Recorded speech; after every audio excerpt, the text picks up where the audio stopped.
Welcome, everyone. This is Global Express. I'm Nina Gopal. And this is where we dissect developments in our backyard that have a direct impact on India. This week, we welcome a very unusual scholar to the program, Dr. David Passig, the futurist, the man who saw tomorrow.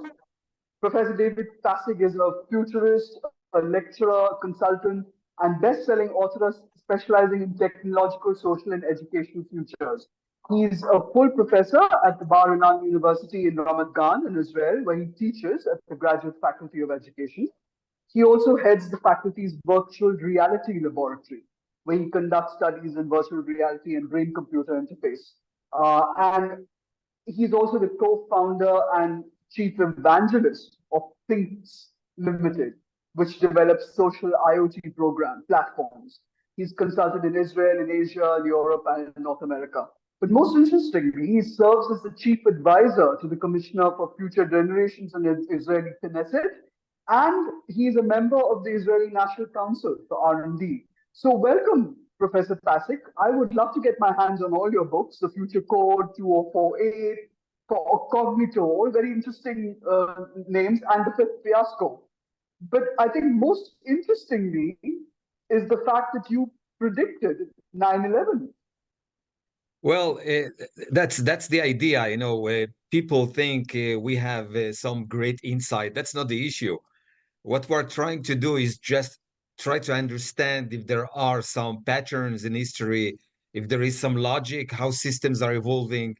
And with those patterns, knowing beforehand the validity of those patterns, you are able to do some extrapolations that make sense based on those patterns. Of course, assuming that those patterns will continue working in history. And this is what happened. There is a very known pattern that was developed by some futurists in the early 90s. And they found that in the last 500 years, there is a pattern that goes around 80 years. And we are already at the seventh time that that pattern and cycle is repeating itself. And on those 80 years, it starts always with an unusual historical event. It can be a huge war, it can be a huge economic disaster, and then it takes about 80 years until we again start that cycle with another crisis. That the idea of that cycle is that we are evolving, or history is evolving, or civilization is evolving through some cycles that have 4 stages, and each stage has its characteristic. And most of the time, the last 20 years of the cycle, there are a lot of conflicts. The current world order is collapsing, and with that cycle, you're able to do some extrapolations about how the cycle is about to start collapsing. So the idea is that knowing that cycle, you're able to foresee the next stage of that cycle. And the next stage of that cycle is a challenge or an event that challenges the current world order. And the way it is challenged is by a terror attack on the symbols of the current world order. And this is what I was able to do. So I'm not a So what prophet or happened? something like that. What happened? What set you off with on 9/11? I mean, the Twin Towers. Do you see them as a symbol of the West? I mean, I thought they were just not symbol of the West, symbol of the current world order. It's the geopolitical world order. The twins are also a symbol of economic world order, and the Pentagon was the security symbol of world order. So that's right. I was able to say there will be some kind of an attack on those symbols. And then we start about 20 years. What made you think about that? What was it? Was there one event, or was there a series of events, or Osama bin Laden? I mean, nobody even had heard of him till then. Yeah, well, I knew about Osama bin Laden, and I knew that Osama bin Laden is a candidate to do those kind of things. It's not, it's not Wow. something that is coming out of the blue. You just follow the signs. You put those signs into a model that exists, and you know its reliability up front, and you're able to do some extrapolations. With our models are at most can predict events and predict processes around something like between 70 to 80% reliability. It's not prophecy. Still, the idea of doing those kind of studies is to raise the attention of everybody and to know that we can do things in order for that cycle somehow to stop. If it's a negative cycle, if it's a positive cycle, then we are raising the attention in order for enhancing the positive aspects of a Dr. cycle. This Passig, is but basically. were you the only voice? Were you the lone voice at that point? Because no one had heard of Osama bin Laden. Yes, there were those attacks in Kenya, if I remember right, which preceded it. But were you the only one who was ringing the alarm bells? And did you alert anyone, No, I or was did you not. write I was about not it? the only one. Uh No, huh. I was not the only one. The problem is that that kind of voice doesn't have the effect, and it doesn't come to the attention of the public. By the way, the twins were also attacked beforehand at the beginning of the 90s, about 10 years before Oh. 9/11. So the sign Mm-hmm. was there. The idea was to give it some sense and to give it back it up with the methodology that can enhance its reliability. It's not just, I feel there is something going on or coming or whatever. That's not the way we are working. That's very interesting because I do remember that in Lebanon, in Beirut, when there was a suicide bomber which drove into the American was it the embassy, I think, Embassy, and that's right. blew himself up.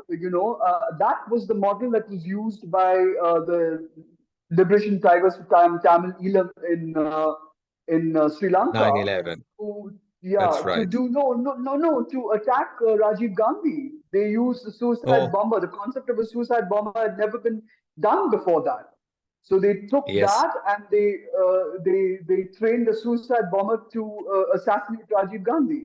And I So had you see, the unfortunate history of being right next to him when he was blown up. oh, You know oh. So by you see, the signs are all over. The issue is to give those signs a theoretical framework and give that theoretical framework a reliability, a validity. And that way we are able to do a lot of predictions. I hope they will be realized or not. It depends if it's positive or negative. Post 9/11, India went through that gut-wrenching 26/11, the Mumbai attack. Yeah. Chabad House, one of the Israeli homes there in Mumbai, which is where most of the Israeli students used to come and stay, was a prime target. India too was given multiple warnings of landings on its shores by Pakistani fishing boats. The Coast Guard apparently tracked radio chatter, and there was this surveillance which was noticed by lone wolves, but it wasn't acted on. So, do you think that despite people like you being able to connect the dots and sort of present these kind of picture to people who matter, security people who matter, that we still are not really primed for this kind of thing. I mean, as so recently happened even with October 7th, with the Hamas attacking the Israeli kibbutzim. Yeah. You see, there is But a again, very, but again, but again, yeah, there there were is a very intelligence. good, there is a very challenging issue with all the securities that establishments all over the world. Their methodologies are based basically, generally speaking, on collecting a lot of intel. and trying to make sense of that intel. What what they are not taking into consideration is that there is no way to know the very secret things that your enemy is preparing.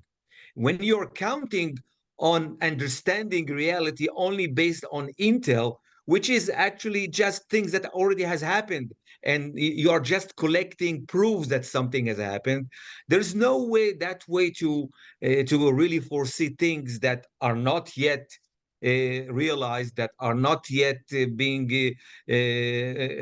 developing, etc. And there was no security establishment in human history that was able to foresee very important and huge historical events. At best, they were able, to foresee a terrorist going from there to here, but not the real big issues, like, for example, the collapse of the USSR. Nobody in the establishment was even geared to understand what's happening, because they always thought that there is no way to enter the mind of Gorbachev and see beforehand that this is what he's going to do.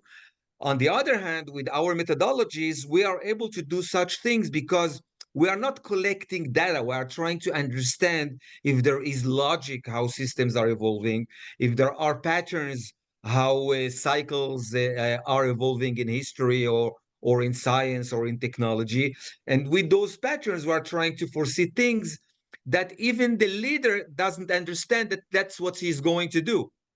Even I was able to say things that Gorbachev is going to do, even though he didn't know what he's going to do, based on understanding, Really? based on understanding the very complexities of forces that are working on the USSR, that it's not sustainable. So I was not able to predict the exact date, but we were able to predict that it will be at the beginning of the 90s. And there was a lot of literature already that has been written about when the USSR is going to collapse. So this is That's just, very interesting. yeah, this is a way or a new methodologies that unfortunately a lot of establishments are not still acquainted with, or they don't believe in, or they just don't want to listen to. And but bit by bit, we are proving that there are new methodologies with which we can add a layer of understanding those processes that are happening in history.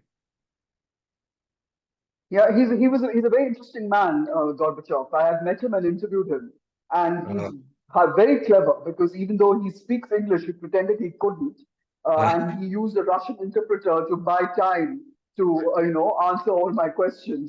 So he's a very interesting man. But tell me something. Why is it that when you have the ability to connect these dots, so to speak, why is it that Israel did not figure out that a Hamas attack was coming? I mean, it's changed the whole political dimension of the Middle East. That one attack has, upended relations, so that was, I mean, it was stable well, for let so me let me long. clarify. Yeah, let me clarify one thing.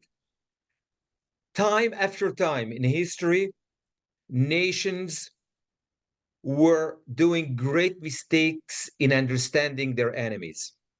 Think about Mm, Pearl Harbor. Think about 9/11. mm, We yeah. are always doing a lot of mistakes. That's one thing. The other thing is that, after some time, people are engulfed by perceptions that they are having a hard time overcoming them, even though there are a lot of signs that are speaking loudly that something is happening. Our mind is built in a way that in order to see reality, we have to see it through some lenses. We have to see it through some conceptions. And it's very hard for each of us to change conceptions. It takes many, many years for a conception to take ground, but you need many years and other people to change conceptions based already on signs that are speaking out loud, crying even, that just take a look at me. So this is an issue of our specific way our mind is working, our mind is perceiving reality. And we have to overcome it by many new methodologies that we are developing, and that we will have to teach new generations of our kids in order to bring those methodologies into the decision-making processes.